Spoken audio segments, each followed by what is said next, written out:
A lot of comments about the size question. For you, how do you sort of work that into your game? It's something I've been hearing my whole life. I feel like it plays as an advantage to me. I'm much quicker, much faster than everybody else. I feel like my technique overrides my size anyway, so it doesn't really affect my game at all. And we just have to talk about these past 2 years. I mean, truly Cinderella storybook, so much success these past 2 years at Indiana. I go back to Curt Cignetti's introductory press conference when he said, Google me, I win. And I think my reaction was like, okay, we'll see about that. Now it's undeniable. You're Big Ten champions. You're the #1 overall seed in the college football playoff. You lost 2 games in the last 2 years. And that was to Ohio State and Notre Dame. The success is undeniable. It's very apparent to all of us now that Curt Cignetti was right. He wins. When was it apparent to you that Curt Cignetti was a winner and was going to bring this kind of success to Indiana? It was apparent to me very early. Coming out of high school, I went to James Madison. Coach Signetti recruited me. He told me that same thing he said in the interview. He wins. He didn't say the Google me part though, but he said that he wins. Man, he knew that I wanted to be a part of a winning program, and shoot, it came to be true. He's a winner, so and that's the reason I stuck with him.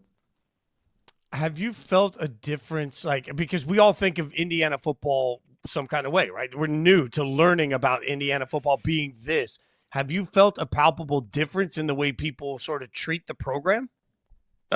Definitely a big difference. I would say my first game in at Indiana, the stands weren't filled.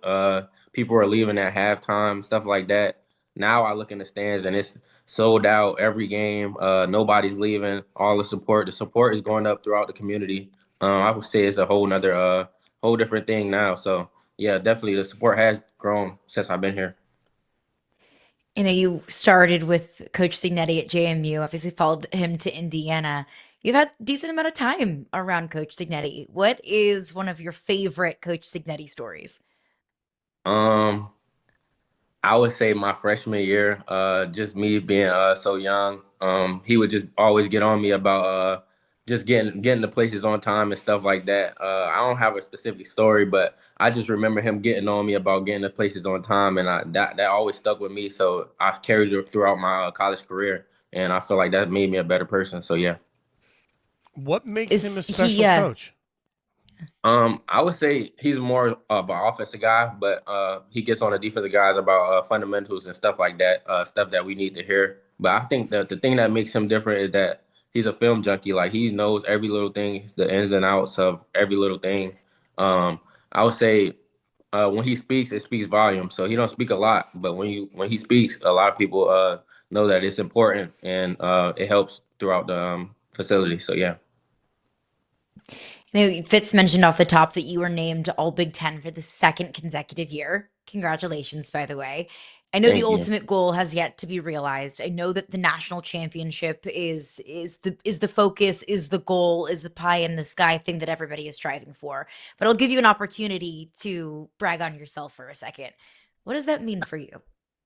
It means a lot. Just like you said, me being 5'9", a lot of people overlook me. It just means a lot just to get the notoriety I feel like I deserve. And I feel like it means a lot just to prove that people my size can do it. Just to be that motivation to the guys back at home. So, how much different today? Because last year going into the playoffs, everyone was like, it's Indiana, right? How much different do you feel today going in? You've done this before. You've been in a playoff. Like, how different is the entire vibe around the organization, the program going into this year's playoff?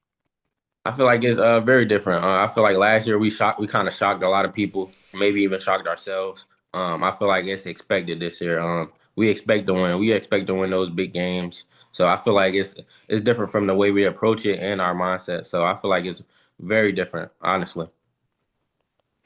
And you now have the wonderful luxury of getting to sit at home in the first round of the playoffs. Last year, you're in snowy South Bend. This year, you can sit back, chill as the #1 overall seed.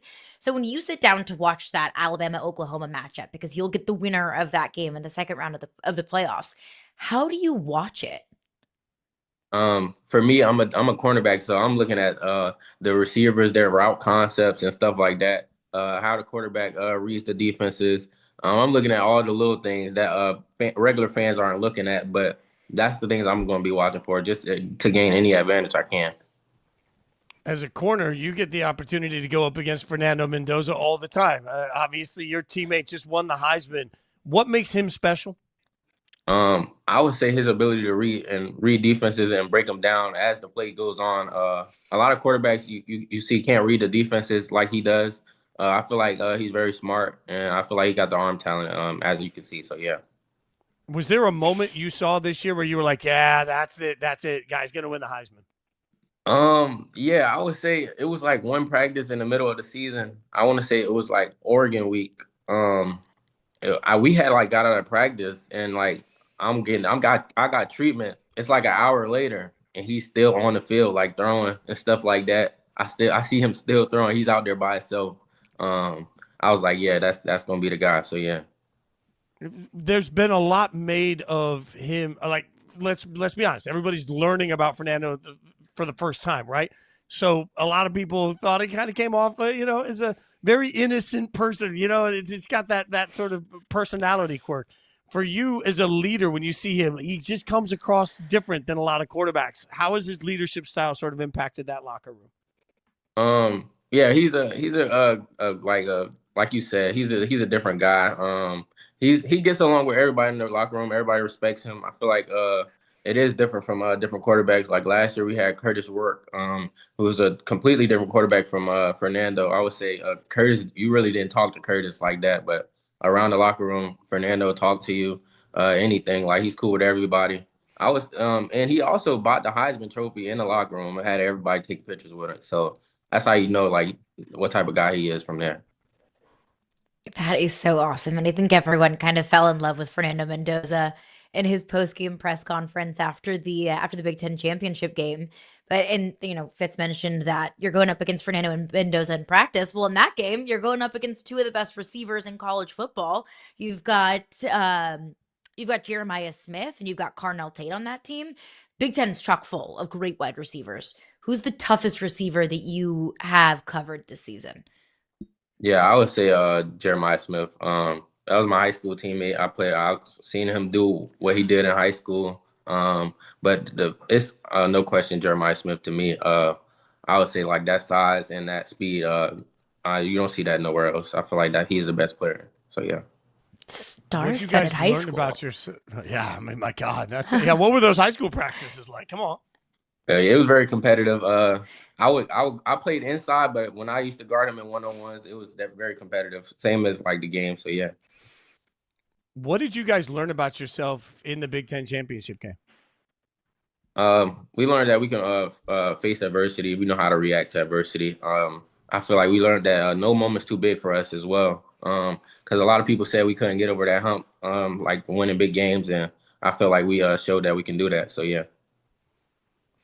I think everyone across America is learning about Indiana football, that you can't ignore Indiana football anymore. And if you are, like, that's on you. That is not an Indiana football problem. What is something about your team, the camaraderie, the locker room, the way that you all operate that maybe the greater college football society doesn't know?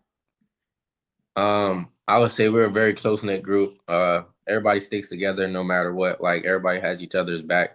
I would say like that's something you don't get in a lot of college football locker rooms. A lot of support from your teammates and stuff like that. I feel like everybody's very supportive of everybody, and that's what makes us different. I would say. So we played earlier some of the audio from Missouri coach Eli Drinkwitz talking about college football being broken, and I always love talking to players about this because plenty of coaches turn around and say, "Oh, between the money and the distractions and agents and financial literacy and all these things." As a player, what would you say when somebody turns around and says the game is broken?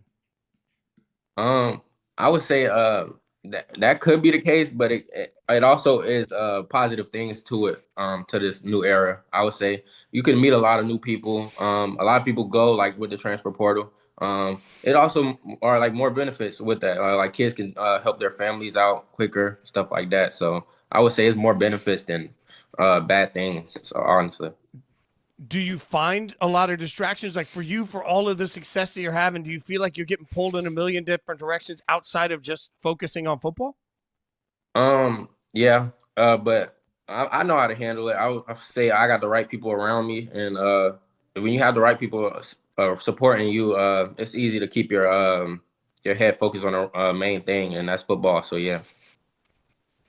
How different does that look at Indiana at the Big Ten level, one of the biggest, if not the biggest and most competitive conferences in college football, versus your early days at JMU? I would say it's not that big of a difference to me.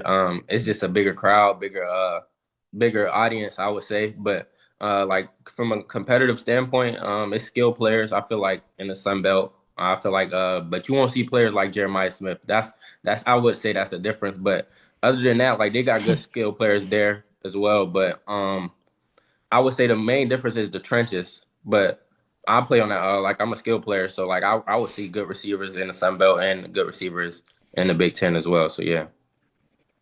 I mean, your current team isn't the only team in the college football playoff. Your former team, JMU, is also in the playoffs as well.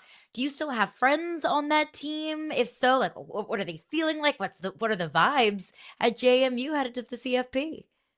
Yeah, I still got friends that are JMU. Those are guys I came in with, so I definitely still talk to them. They play Oregon.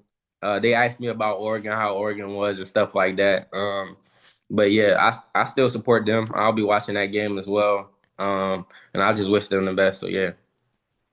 You've worked your whole life to get to this moment. So far for you in your career, what's been like the one moment that you stood on the field and looked around and said, "Yeah, I made it. Like all of it was worth it for this moment." I would say after that Big Ten championship, just seeing the confetti fly down, uh, us being doubted throughout the whole week, throughout the whole year. Honestly, nobody said that would be possible. Nobody thought we were going to win it, and just to prove those doubters wrong and to see us hold up the trophy, I feel like that's when I had that moment right there.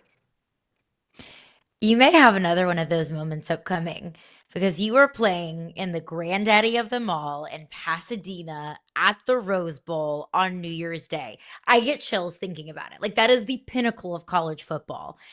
What have you heard about playing at the Rose Bowl? What are you excited to experience at the Rose Bowl? I haven't really heard much. I know that they delivered us roses the other day. But I Very heard cool. it was a legendary place to play in.